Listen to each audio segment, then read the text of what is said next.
71వ కీర్తన 6, 7, 8, 9 వచ్చిన భాగాలు నేను చదువుతున్నాను. చూడండి మీ బైబిల్ తెరిచి. గర్భవాసినైనది మొదలుకొని నీవే నాకు ప్రాపకుడవై ఉంటివి. తల్లి గర్భం నుండి నన్ను ఉద్భవింపజేసిన వాడవు నీవే. నిన్ను గూర్చి నేను నిత్యము స్తుతిగానము చేయుదును. నేను అనేకులకు ఒక వింతగా ఉన్నాను. అయినను నాకు బలమైన ఆశ్రయము నీవే. నీ కీర్తితోనూ నీ ప్రభావ వర్ణనతోనూ దినమంతయు నా నోరు నిండియున్నది. వృద్ధాప్యమందు నన్ను విడనాడకుము. నా బలము క్షీణించినప్పుడు నన్ను విడువకుము. భక్తుడైనటువంటి దావీదు గారు ఒక చక్కటి మంచి కీర్తన, ఆయన కీర్తనాకారుడు అనేటువంటి పేరు కూడా ఆయనకుంది. ఈ మంచి కీర్తన ఆయన రాస్తూ ఉన్నాడు. సాధారణంగా మానవ జీవితంలో మనందరికీ బాల్యము నుండి మన జీవిత దినాలన్నీ కూడా ప్రారంభమవుతూ ఉంటాయి. బాల్యము నుండి ప్రారంభమవుతాయి కదా. తల్లి గర్భం నుంచి ఎలాగ మనం వస్తామో ఆ మాట అక్కడ రాసింది, గర్భవాసినిది మొదలుకుని అనే మాట. తర్వాత తల్లి గర్భం నుండి నన్ను ఉద్భవింపజేసిన వాడవు నీవే అనేటువంటి మాట. బాల్యము నుండి వచ్చినటువంటి మనము కడకి ఎక్కడికి వెళ్ళిపోతామంటే వృద్ధాప్య దశకు. వృద్ధాప్యం అంటే ముసలి వయస్సు. మన భాష, మనకు అర్థమయ్యే భాష ముసలి వయస్సు.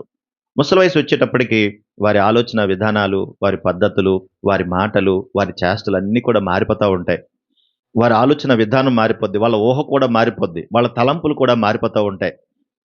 నిజంగా అలాంటి సమయంలో వాళ్ళు ఏమనుకుంటా ఉంటారంటే, ఇక నా జీవితం అయిపోయింది, ఇక నేను చేయగలిగిందంటూ ఏమీ లేదు, ఇక నేను రేపు మాపు ఇంకా చచ్చిపోతాను అనుకునేటువంటి స్థితికి వృద్ధాప్య దశకు వచ్చిన వాళ్ళు సాధారణంగా మాట్లాడుకుంటారు. ఎవరైనా మాట్లాడుకునే మాటలే అవి.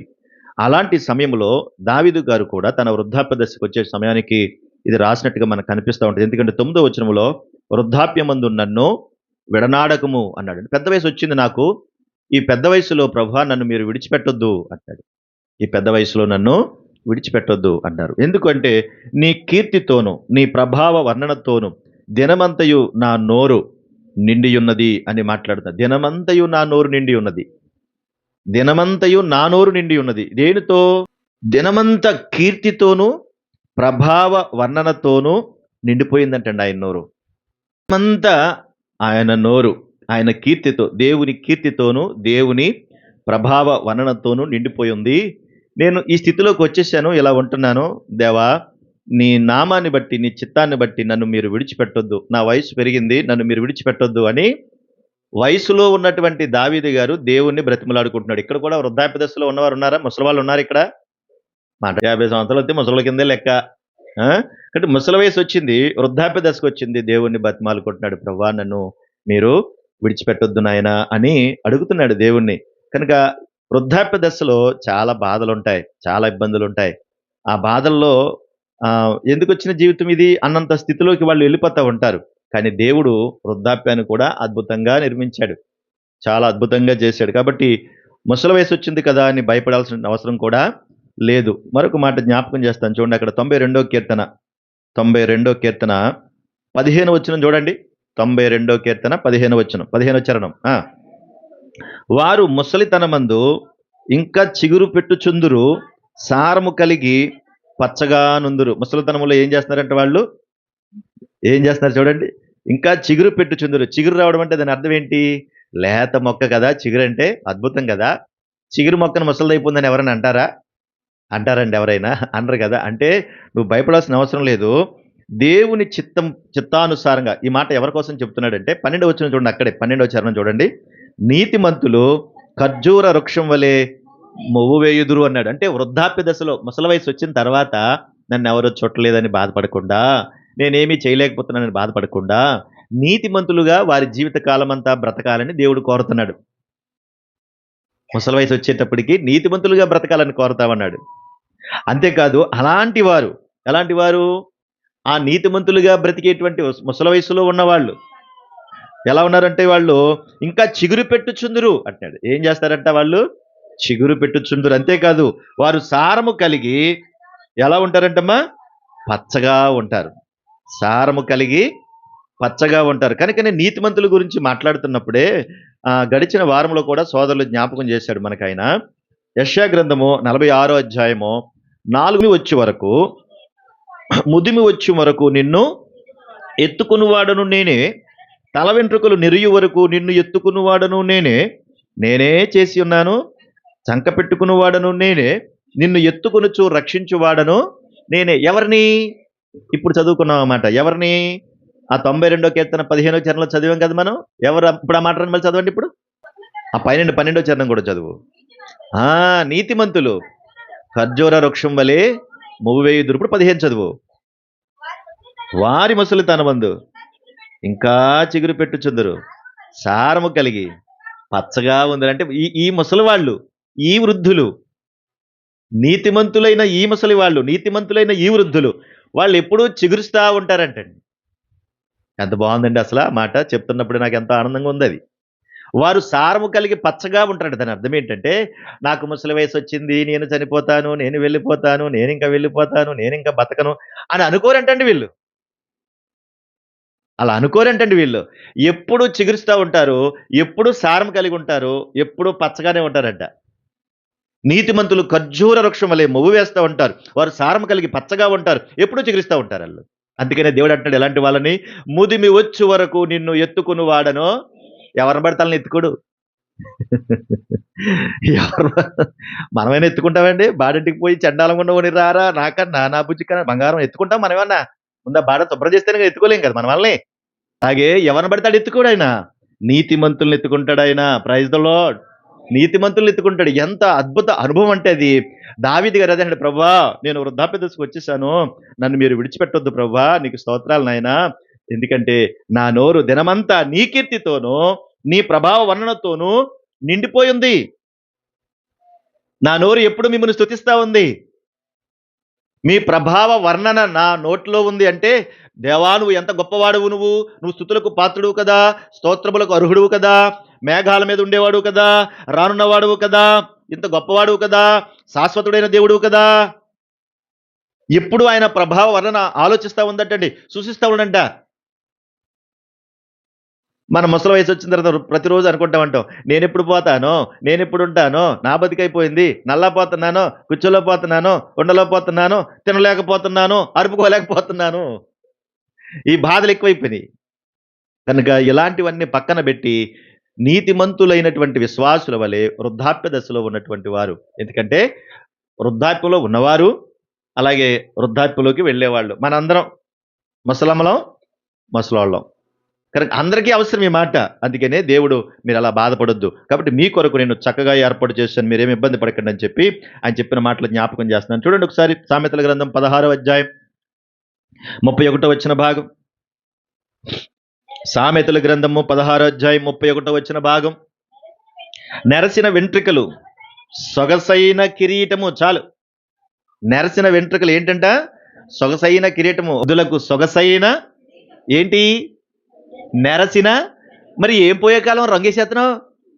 నీకు ఏం పోయే కాలం రంగేసేస్తున్నావు నువ్వు?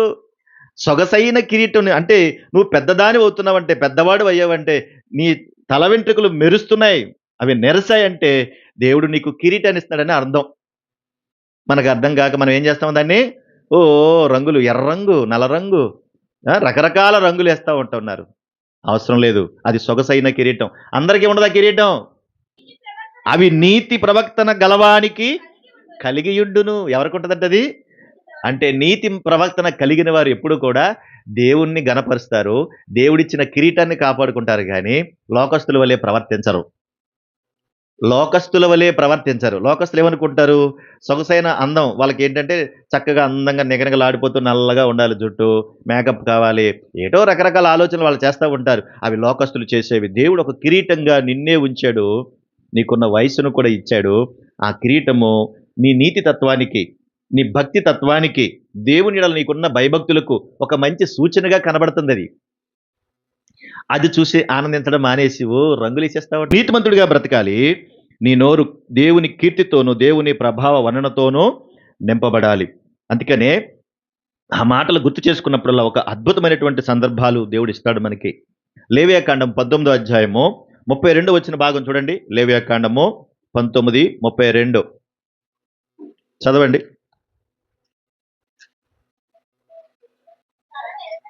చదవండి. తెల్ల నెరసిన వాని ఎదుట లేచి ముసలాబాయ్ అంత మంచి మాట. లేచి ముసలివాని ముఖమును ఏం చేయమంటున్నాడు? ఘనపరిచి నీ దేవునికి భయపడవలెను, నేను యెహోవాను. దేవుడు చెప్పే మాట ఎప్పుడు కోల్పోదండి. తల నెరిసిన వాని ఎదుట లేచి ముసలివాని ముఖము నువ్వేం చేయాలి? ఘనపరిచి నీ దేవునికి భయపడట్న్నాడు. అంటే తల వెంట్రుకలు పెరిగి అవి ముసలివాని వయసులోకి వచ్చిన తర్వాత వాళ్ళని చూసి ఈయన పెద్దవాడు, వయసులో పెద్దవాడు గనక ఇతన్ని మనం గౌరవించాలి, ప్రేమించాలి, లేచి నిలబడమంటున్నాడు. మరి నువ్వు ముసలి రంగు మానేసి తల రంగు వేసేసావు, మరి నువ్వు కుర్రడవో పడుచుడవో తెలుస్తలేదు. ఇప్పుడు మరి ఎలా నిలబడతారు? నిలబడతారా? నువ్వు కుర్రడవో పసుడవో దేవుడు తెలియట్లేదు కాబట్టి ఎలా నిలబడతారు? దేవుడు ఘనపరచమంటున్నాడంటే ఆ వయసుకు కూడా అంత ఇంపార్టెన్స్ దేవుడు ఇచ్చాడు. చూసారా? బాల్యము, యవ్వనము, కౌమారము, వృద్ధాప్యం, వీటినన్నిటిని కూడా దేవుడు అంత ప్రాముఖ్యతనిచ్చాడు. ఎవరిని విడిచిపెట్టలేదు ఆయన. ఎందుకంటే అంత ప్రేమ మనమంటే ఆయనకి. కనుక ఆ వయస్సును గౌరవిస్తూ ఆ వయసులో ఉన్న వాళ్ళు ప్రత్యేకించి నీతిమంతులుగా బ్రతకాలి. వాళ్ళు ఎప్పుడు దేవుణ్ణి ఆరాధిస్తూ బ్రతకాలి. అది దేవుడు కోరుకుంటున్నాడు. ఇది తెలియక చాలామంది నాకెవరూ లేరు, నన్ను బాధ పెట్టేవారే తప్ప, అయ్యో నా బతికెందుకు, నేను చచ్చిపోతాను, రేపు వెళ్ళిపోతాను, నేను చచ్చిపోతాను, రేపు వెళ్ళిపోతాను. ఎప్పటికి వెళ్ళిపోతావు? ఎక్కడికి వెళ్ళిపోతావు కదా? మనం కూడా కాబట్టి దేవుడు ఎప్పటిదాకా మనకు ఆయుష్ ఇచ్చాడు అప్పుడు దాకా మనం బతకాలి. అప్పుడు దాకా మనం నీతిమంతులుగా బతకాలి. దేవుణ్ణి ఆరాధిస్తూ బ్రతకాలి. Praise the lord. దేవుణ్ణి ఆరాధిస్తూ బ్రతకాలి. అది ఆయన కోరుకుంటున్నాడు. చూడండి, ఒక వార్త 2వ అధ్యాయం, లోకాసు వార్త 2వ అధ్యాయం 37 వచ్చిన భాగాన్ని కూడా చూద్దాం. 84 సంవత్సరాలు విధవరాలయ్యుండి దేవాలయము విడువక ఉపవాస ప్రార్థనలతో రేయింపగళ్ళు సేవ చేస్తుందంటే ఎవరనుకుంటున్నారు ఈవిడ అంటే 36వ వచనంలో ఉంది ఆ మాట. మరియు ఆషేరు గోత్రికురాలును పనూయేలు కుమార్తె అయిన అన్న అని ఒక ప్రవక్తి ఉండెను. ఆమె కన్యాత్వ మొదలు 7 ఏళ్లు పెనిమిటితో సంసారం చేసి బహుకాలము గడిచినదై. 7 సంవత్సరాలు కాపురం చేసింది. తర్వాత మరి భర్త చనిపోయాడేమో తెలియదు. ఆ 37వ వచనంలో ఏమనుంది? 84 సంవత్సరాలు విధవరాలుగా ఉండి ఎక్కడుందంట ఆవిడ? అమ్మా ఎక్కడుంది ఆవిడ? దేవాలయంలో ఉంది. చూడండి, ఆవిడ 84 సంవత్సరాలు. మనకి ఇంకా నిండా 30 ఏళ్ళు రాకుండానే ముసలోళ్ళు అయిపోతున్నారు. 84 సంవత్సరాలు విధవరాలుగా ఉండి దేవాలయంలో బతికింది. ఉపవాస ప్రార్థనలతో రేయింబగళ్ళు దేవునికి సేవ చేస్తుంది. చూసారా? అర్థం చేసుకోవాలి. అందుకే ఈ మాట ఎంత చక్కటి అనుభవాలు. చూడు, దావీదు చెప్పినట్లుగానే ఆమె ఇప్పుడు ఏమేం చేస్తుంది? ఆమె దేవుణ్ణి ఆరాధిస్తుంది. దేవాలయంలో పని చేసుకుంటా బతికేస్తుంది. తన జీవితాన్ని అలా గడిపేస్తుంది. 7 సంవత్సరాలు కాపురం చేసిన తర్వాత భర్త చనిపోయినట్టున్నాడు. ఆమె లేదు. తర్వాత ఇంకా దేవుని మందిరములో సేవ చేసుకుంటూ ఉపవాస ప్రార్థనలతో రేయింబగళ్ళు దేవుని సేవ చేస్తుంది. ఆ దేవాలయం రేయింబగళ్ళు ప్రార్థన చేస్తుందంటే ఏం చేస్తుంది అక్కడంటే? సన్నిధానంలోనే బతుకుతుంది, ఆ మందిరంలోనే ఉంటుంది, దేవుణ్ణి ఆరాధిస్తూ ఉంటుంది. ఆ సంఘం కొరకు, ప్రజల కొరకు, అందరి కొరకు దినమంతా ప్రార్థన చేస్తా గడిపేస్తుంది. మన ముసలమ్మలు ఏం చేస్తున్నారు? మన ముసలోళ్ళు ఏం చేస్తున్నారు?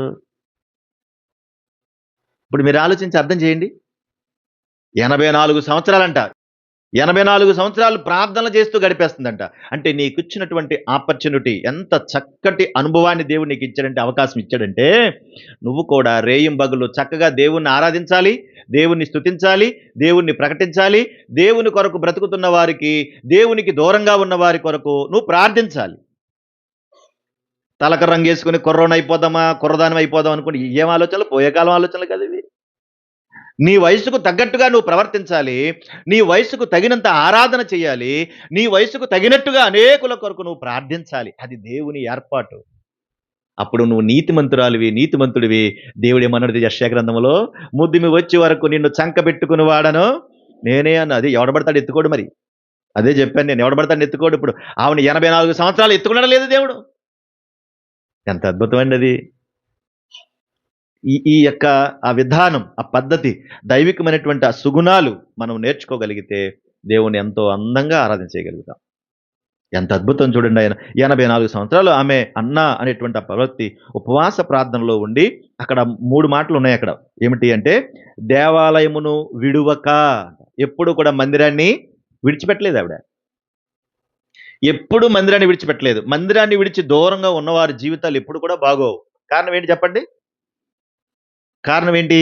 మందిరానికి దూరంగా ఉన్న వారికి దేవుని వాక్యం ఉండదు, ప్రార్థన సహవాసం ఉండదు, దేవుని ప్రజలతో సహవాసం ఉండదు, దేవునితో కూడా సహవాసం ఉండదు. మొక్కుబడి ప్రార్థన, మొక్కుబడి ఆరాధన, మొక్కుబడి స్తుతి, మొక్కుబడి వాక్యం ఏముండదు. కాబట్టే వాళ్ళు ఎదుగుదల ఉండదని చెప్తాను ఎప్పుడు కూడా నేను. కనుక ఆమె దేవుని మందిరాన్ని ఎప్పుడు విడిచిపెట్టలేదటండి ఆవిడ. అంతేకాదు, ఎప్పుడు కూడా ఉపవాస ప్రార్థనలతో అంది. ఎప్పుడు ప్రార్థన విడిచిపెట్టలేదు. రేయింబగళ్ళు సేవ చేయుచుండెను అంటే దేవుని మందిరంలో ఎప్పుడు సేవ చేస్తా ఉంది. దేవుని మందిరంలో ఏం పనులుంటాయి సాధారణంగా? వచ్చేవారు వస్తా ఉంటారు, వెళ్ళేవాళ్ళు వెళ్తా ఉంటారు, ప్రార్థన చేసుకునేవారు వస్తా ఉంటారు. ఏయ్యో పనులుంటాయి కదా! మందిరంలో పని లేకుండా ఉంటాయా? ఎంతో పని జరిగితే కదా మీరొచ్చి కూర్చున్నారు. ఇవన్నీ సిద్ధపాటు చేస్తేనే కదా వచ్చి కూర్చున్నారు. కనుక ఆ పని చేసుకుంటూ తన జీవితాన్ని గడిపింది. నా ప్రియమైన తల్లులారా, తండ్రులారా వినండి. దేవుడు కూడా మీకిచ్చినటువంటి అనుభవాన్ని బట్టి, మీకిచ్చినటువంటి అవకాశాన్ని బట్టి, మీకిచ్చిన వయస్సును బట్టి, మీకిచ్చిన అనుభవాన్ని బట్టి నీతిమంతులుగా బ్రతకాలి. ఆ బ్రతుకు జీవితం అనేకులకు మాదిరి కావాలి. అనేకులకు మాదిరి కావాలి. మా మందిరంలో మోషే తాత అని ఉండేవాడు. మోషే తాత ఎలా ఉండేవాడో తెలుసా? ఎప్పుడూ దేవుణ్ణి ఆరాధిస్తా ఉండేవాడు. ఎప్పుడు కదిపినా దేవుని మాటలు చెప్తా ఉండేవాడు అని నువ్వెళ్ళిపోయిన తర్వాత నీ గురించి మాట్లాడాలి. వింటున్నారా? మా మందిరంలో రత్నమ్మామ ఉండేది. ఆమె ఎప్పుడు మాట్లాడినా దేవుడి మాటలు చెప్పేది. ఎప్పుడు నా కోసం ప్రార్థన చేసేది. ఎప్పుడు కనపడినా "ప్రభువా బాగున్నావా నాయనా? బాగున్నావా" అందరిని ప్రేమతో పలకరించేది. అదుండాలి. అది మాట్లాడాలి. నువ్వెళ్ళిపోయిన తర్వాత నీ గురించి ఆ మాటలు పలకాలి. అంతే తప్ప ప్రతి చిన్నదానికి లోక సంబంధం విషయాలు ఎత్తుకొని ఎందుకు మనం అనేకులు ఎదుట చులకన కావాలి? దేవునికి ఎందుకు దూరం కావాలి? కనుకనే యవ్వన కాలం ఎంత శ్రేష్టమైనదో వృద్ధాప్యం కూడా అంతే శ్రేష్టమైనది. దేవుడు అన్నిటిని సమానంగానే చూస్తున్నాడు. అందుకే ఎవరైనా మీ ఇంటికొచ్చినా నువ్వేం చేయాలి ఫస్టు? నాయనా బాగున్నావా? ఏం చేస్తున్నావు? ఎలా ఉన్నావు? రైట్. ప్రేయర్ చేసుకుంటున్నావా? ప్రార్థన చేసుకుంటున్నావా? వాక్యం చదువుకున్నావా? ఈరోజు ఏ వాక్యం చదువుకున్నావు? కనుక ఈరోజు దేవుడు నీతో ఏం మాట్లాడాడు? ఈ సంభాషణ ఉండాలి.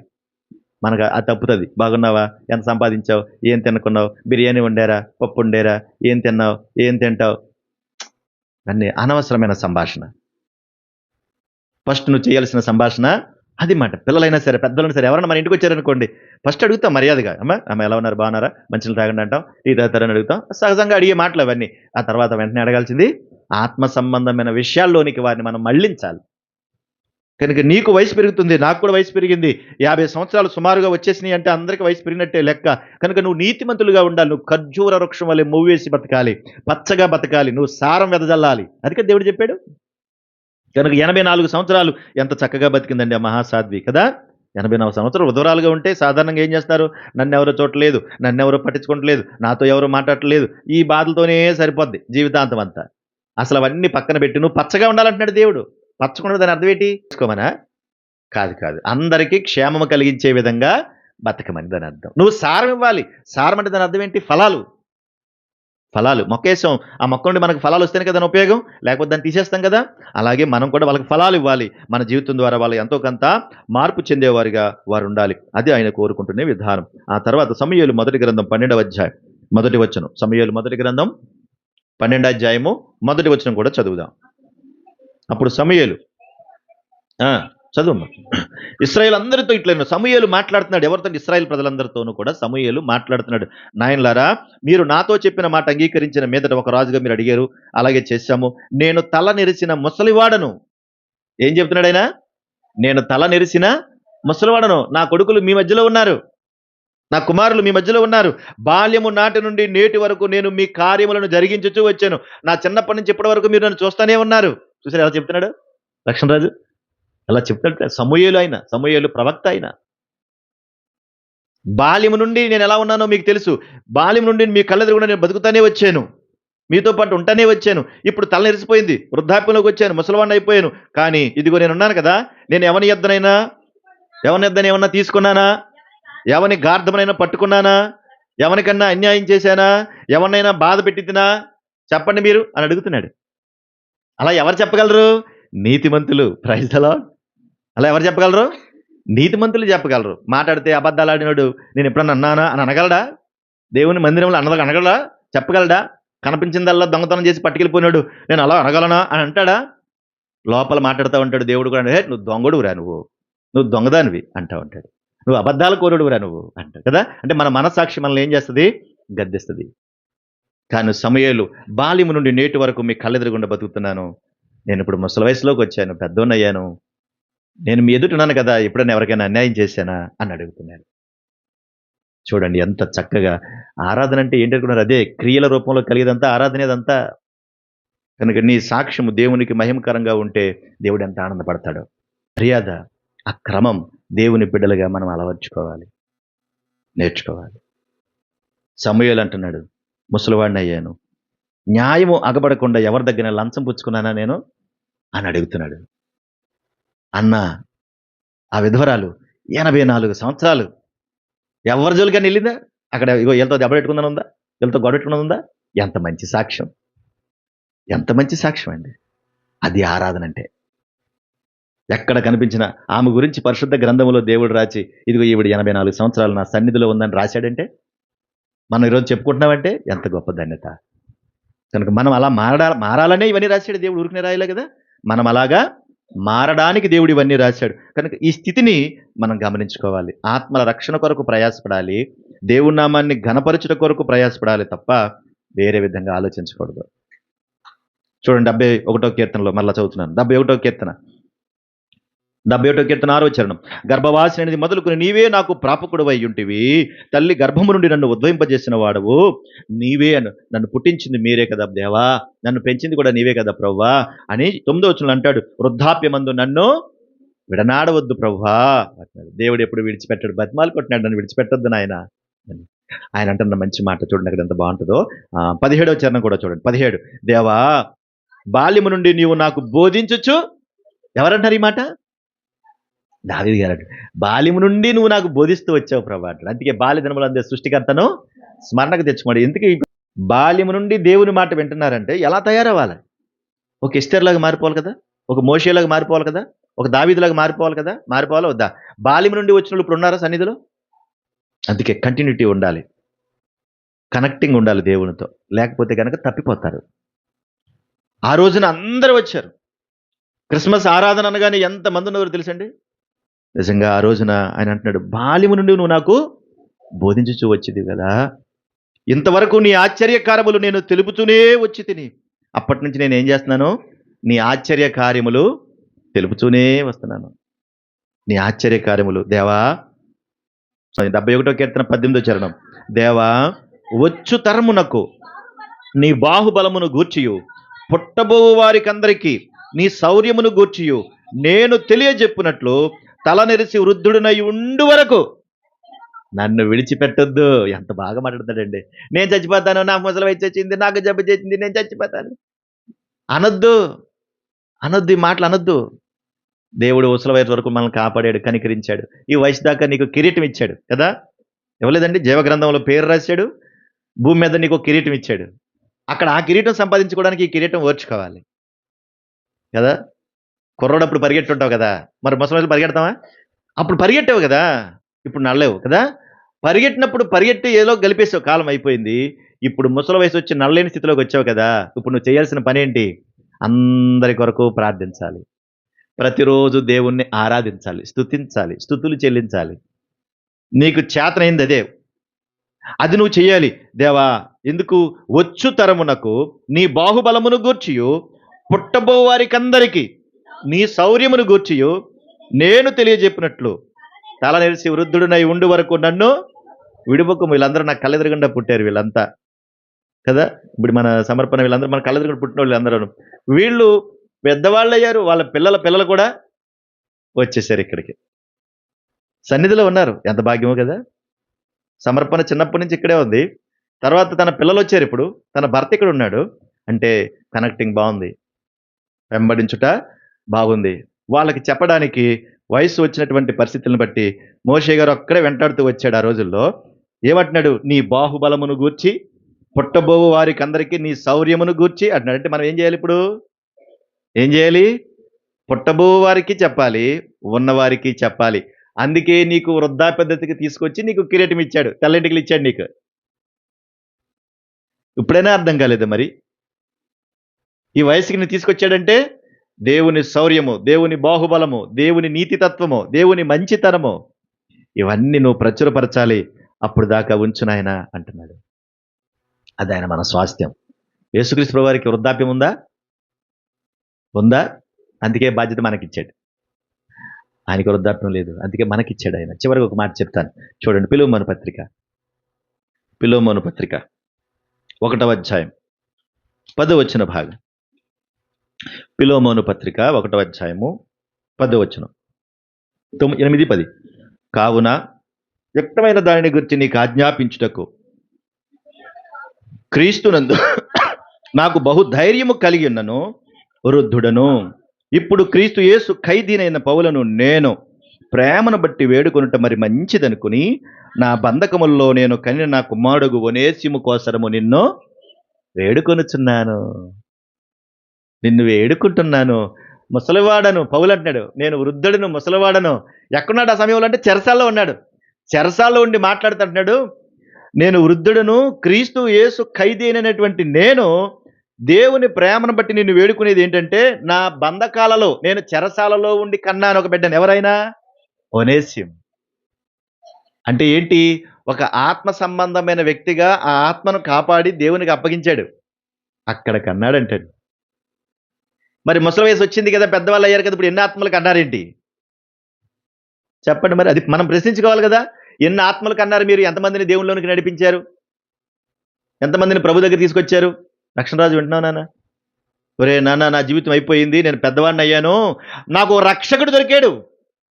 ఆయన నా పాపం నుండి, నా శాపం నుండి నాకు విడుదలిచ్చాడు.